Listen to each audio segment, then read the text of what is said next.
Here are some facts about rain. Rain is liquid water in the form of droplets that have condensed from clouds and then become heavy enough to fall under gravity. Rain is a major component of the water cycle and is responsible for depositing most of the fresh water on the earth.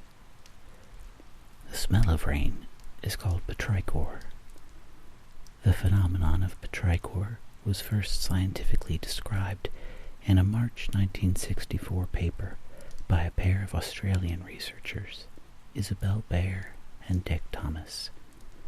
Their paper, which was published in Nature, a British weekly scientific journal, describes the process by which petrichor is produced. The smell derives from an oil exuded by certain plants during dry periods. This oil is absorbed by clay-based soils and rocks. When it rains, the oil is released into the air, along with another compound called geosmin, a byproduct of certain bacteria, which is emitted by wet soil, producing the distinctive scent. The human nose is extremely sensitive to geosmin, and is able to detect it at concentrations as low as 400 parts per trillion. Some scientists believe that humans appreciate the scent of rain because our ancestors relied on rainy weather for survival. Before it was given the name petrichor, it was known as argillaceous odor. Argillaceous comes from the Latin word argilla, meaning clay. The word petrichor is constructed from the Greek word petra, meaning rock, or petros, meaning stone, and ichor, the blood of the gods. Ichor, which originates in Greek mythology, is the ethereal fluid that flows through the veins of the immortals. Ichor is sometimes said to retain the qualities of the gods' food and drink, ambrosia and nectar, which are often depicted as conferring longevity or immortality upon whoever consumes them. In Homer's poems, nectar is usually the drink and ambrosia is the food, but the two terms may not have originally been distinguished. Both nectar and ambrosia are fragrant and may be used as perfume. Homer spoke of ambrosial raiment or garments, ambrosial locks of hair, and even the gods' ambrosial sandals. The concept of an immortality drink exists in at least two ancient Indo-European languages, Greek and Sanskrit. The Greek ambrosia is semantically linked to the Sanskrit amrita, as both words denote a drink or food that gods use to achieve immortality. A semantically similar etymology exists for nectar, the beverage of the gods, which may be a compound of the Proto-Indo-European root nek, meaning death or harm, as in necromancy, noxious, and innocent, and the suffix tar, meaning overcoming, from the Proto-Indo-European root ter, meaning cross over, pass through, overcome, as in the words transient and thorough. In 2015, scientists from the Massachusetts Institute of Technology used high-speed cameras to record how the scent of rain moves into the air. The tests involved approximately 600 experiments on 28 different surfaces, including soil samples and engineered materials. Their cameras showed that when a raindrop lands on a porous surface, air from the pores forms small bubbles, which float to the surface and release aerosols, which release their scent into the air. Raindrops that move at a slower rate tend to produce more aerosols. This serves as an explanation for why petrichor is more common after light rains. Light rain is defined as being when the precipitation rate is less than 2.5 millimeters per hour. and is one of 3 categories of intensity used for observation. In addition to light rain, there is moderate rain, when the precipitation rate is between 2.5 millimeters and 7.5 millimeters, and heavy rain, when the precipitation rate is greater than 7.5 millimeters per hour. The National Meteorological Library and Archive in the United Kingdom adds a 4th category, violent rain, when the precipitation rate is greater than 50 millimeters per hour. Rain is measured in units of length per units of time, typically in millimeters per hour, or in countries where imperial units are more common, inches per hour. The length, or more accurately depth, being measured is the depth of rainwater that would accumulate on a flat, horizontal, and impermeable surface during a given amount of time, typically an hour. 1 millimeter of rainfall is the equivalent of 1 liter of water per square meter. The standard way of measuring rainfall, or snowfall, is the standard rain gauge, which can be found in 100 millimeter plastic and 200 millimeter metal varieties. The inner cylinder is filled by 25 millimeters of rain, with overflow flowing into the outer cylinder. Plastic gauges have markings on the inner cylinder down to 1/4 millimeter resolution, while metal gauges require use of a stick designed with the appropriate 1/4 millimeter markings. After the inner cylinder is filled, the amount inside it is discarded, then filled with the remaining rainfall in the outer cylinder, until all the fluid in the outer cylinder is gone, adding to the overall total until the outer cylinder is empty. The American Meteorological Society defines rain as precipitation in the form of liquid water drops that have diameters greater than 0.5 millimeter. The only other form of liquid precipitation, drizzle, is to be distinguished from rain in that drizzle drops are generally less than 0.5 millimeter in diameter. Usually, drizzle comes from sheets of low, shallow clouds, whereas rain is more likely from deeper clouds. The difference is purely one of drop size, rather than intensity of precipitation. Drizzle, with its many small drops, will cut down visibility more than the equivalent amount of water falling as rain. The summit of Mount Waialeale on the island of Kauai in Hawaii is considered one of the rainiest spots on Earth, with a reported 350 days of rain per year. Situated on the southern slopes of the eastern Himalayas in India, Cherrapunji is the confirmed wettest place on Earth, with an average annual rainfall of 11,430 millimeters, or 450 inches. The highest recorded rainfall in a single year there was 22,987 millimeters, or 905 inches, in 1861. Deserts are defined as areas with an average annual precipitation of less than 250 millimeters, or 10 inches, per year, or as areas where more water is lost by evapotranspiration than falls as precipitation. Ice caps see no rain at all, making Antarctica the world's driest continent. Due to the entire atmosphere being below freezing most of the time, very cold climates see very little rainfall and are often known as polar deserts. Since rain only falls as liquid, it rarely falls when surface temperatures are below freezing, unless there is a warm layer of air aloft, in which case it becomes freezing rain. Unlike a mixture of rain and snow or ice pellets, freezing rain is made entirely of liquid droplets. The raindrops become supercooled while passing through a sub-freezing layer of air hundreds of meters above the ground, and then freeze upon impact with any surface they encounter.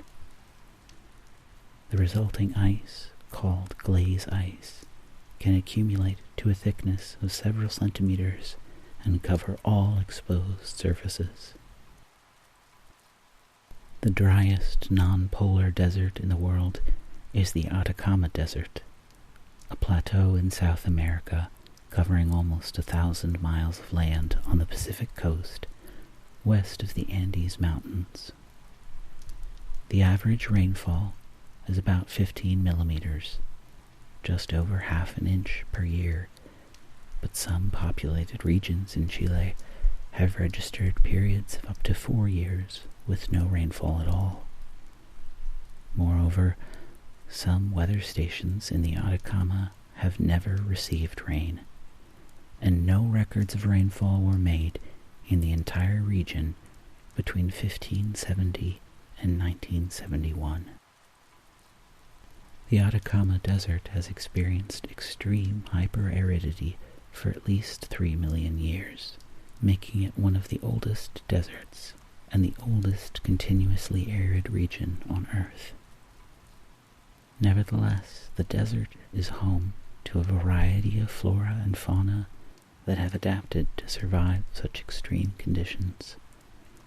Over 500 species of plants have been gathered within the border of this desert, including herbs, flowers, and trees. The region owes its extreme aridity in part to the two-sided rain shadow caused by its position between two mountain chains, the Andes and the Chilean Coast Range. A rain shadow is an area of significantly reduced rainfall behind a mountainous region on the side facing away from prevailing winds, known as its leeward side. Evaporated moisture from water bodies, such as oceans and large lakes, are carried by the prevailing onshore breezes towards the drier and hotter inland areas. When encountering elevated landforms, the moist air is driven upslope towards the peak, where it also condenses into nimbuses and starts to precipitate. If the landforms are tall and wide enough to block or sufficiently delay the passage of these rain-producing weather fronts, most, if not all, of the humidity will be lost to precipitation over the windward side, also known as the rainward side, before ever making it past the top. The air also forms foehn winds on the leeward side. The name Foehn, or Föhn in German, arose in the Alpine region and originated from the Latin Favonius, the name for a Roman wind god who personified a mild west wind. The Foehn winds absorb what little moisture remains as they move downslope, therefore casting a broad shadow of dry climate region behind the mountain crests. Rainbows are caused by reflection, refraction, and dispersion of light in water droplets, resulting in a spectrum of light appearing in the sky in the form of a multicolored circular arc. Sunlight appears to our eyes as white, but actually contains all the colors. When it encounters a raindrop, part of the sunlight is reflected, and the rest enters the raindrop. The light that enters the raindrop is refracted, meaning it changes direction as it moves under the surface, and it slows down. This light is dispersed into its component colors, which travel at slightly different speeds. When this light hits the back of the raindrop, some of it is reflected off the back, and when the internally reflected light reaches the surface again, once more some is internally reflected and some is refracted as it exits the drop. Rainbows can be observed whenever there are water drops in the air and sunlight shining from behind the observer at a low altitude angle. A rainbow is not located at a specific distance from the observer, but comes from an optical illusion caused by any water droplets viewed from a certain angle relative to a light source. Thus, a rainbow is not an object and cannot be physically approached.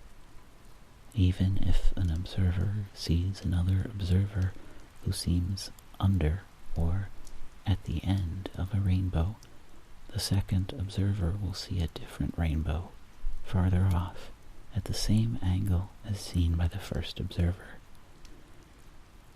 The most spectacular rainbow displays happen when half the sky is still dark with raining clouds, and the observer is at a spot with clear sky in the direction of the sun.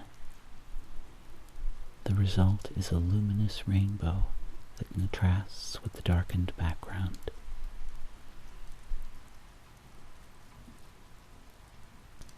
During such good visibility conditions, the larger but fainter secondary rainbow is often visible. It appears about 10 degrees outside of the primary rainbow, with an inverse order of colors. In 1672, Isaac Newton divided the visible color spectrum into 5 main colors: red, yellow, green, blue, and violet. Later, he included orange and indigo, giving 7 main colors by analogy to the number of notes in a musical scale. Newton chose to divide the visible spectrum into 7 colors out of a belief derived from those of the ancient Greek sophists, who thought there was a connection between the colors, the musical notes, the known objects in the solar system, and the days of the week. The Munsell color system, a 20th century system for describing colors numerically, distinguishes 100 discrete hues, but the apparent discreteness of main colors is an artifact of human perception, and the exact number of main colors is a somewhat arbitrary choice. Scholars have noted that what Newton regarded at the time as blue would today be regarded as cyan, and what Newton called indigo would today be considered blue. The first known recorded use of indigo as a color name in English was in 1289. Indigofera tinctoria, also called true indigo, is a species of plant from the bean family that was one of the original sources of indigo dye. The earliest direct evidence for the use of indigo dates to around 4000 BC and comes from Huaca Prieta in contemporary Peru. Blue dye can be made from 2 different types of plants: the indigo plant, which produces the best results, and from the woad plant, Isatis tinctoria, also known as pastel.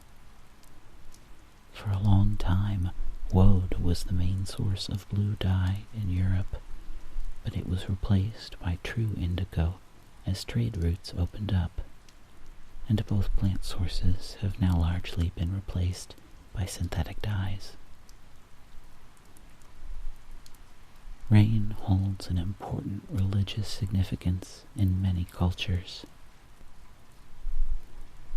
The Wandjina are cloud and rain spirits from Australian Aboriginal mythology that are depicted prominently in rock art, some of which dates back 4,000 years. Stories say that the Wandjina created the landscape and its inhabitants and continue to have influence over both, punishing those who break the law with floods, lightning, and cyclones. According to legend, when the spirits found the place they would die, they painted their images on cave walls and entered a nearby waterhole. These same paintings were then refreshed by Aboriginal people as a method of regenerating life force, a practice which continues to this day. The painting style has evolved since then. More recent figures are stockier, and some now possess eyelashes.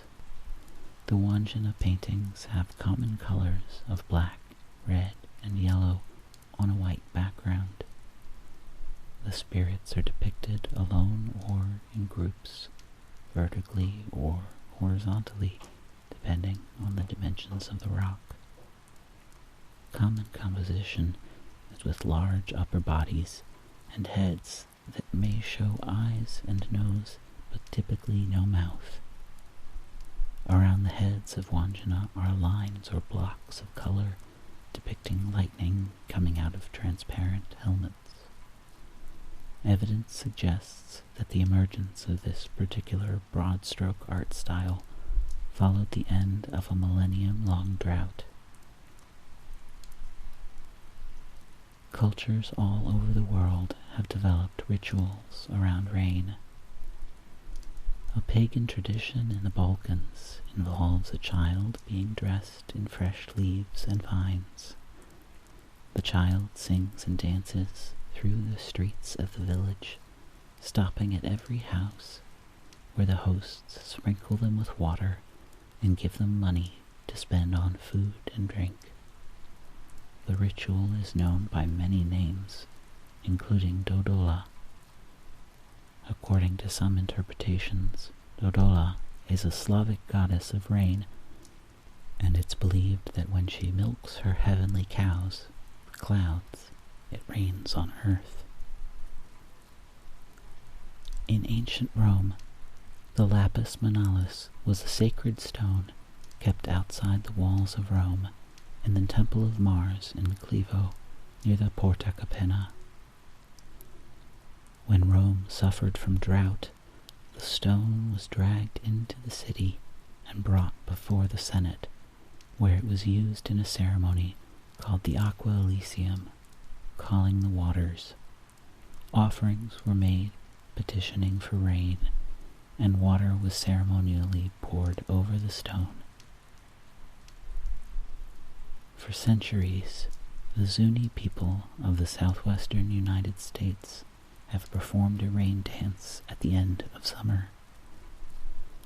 The men and women of the tribe gather together and don elaborate masks, garments, and headdresses. Feathers are worn to represent the wind, and turquoise or other blue items are worn to represent the rain. Rain has inspired countless works of art, including a poem called The Rainy Day by American poet Henry Wadsworth Longfellow. Longfellow was born in 1807 in Portland, Maine, and was the most popular poet of his day.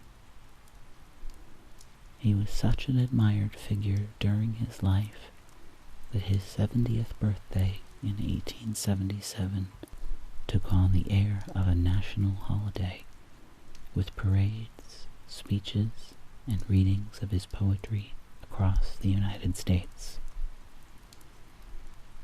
The Rainy Day is from one of his first major poetry collections, called Ballads and Other Poems, first published in 1841.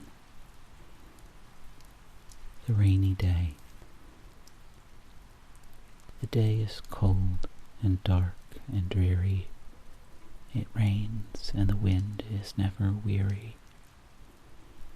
The vine still clings to the mouldering wall, but at every gust the dead leaves fall, and the day is dark and dreary. My life is cold and dark and dreary. It rains and the wind is never weary. My thoughts still cling to the mouldering past, but the hopes of youth fall thick in the blast, and the days are dark and dreary. Be still, sad heart, and cease repining. Behind the clouds is the sun still shining. Thy fate is the common fate of all. Into each life some rain must fall. Some days must be dark and dreary. Thy fate is the common fate of all. Into each life some rain must fall. Some days must be dark and dreary.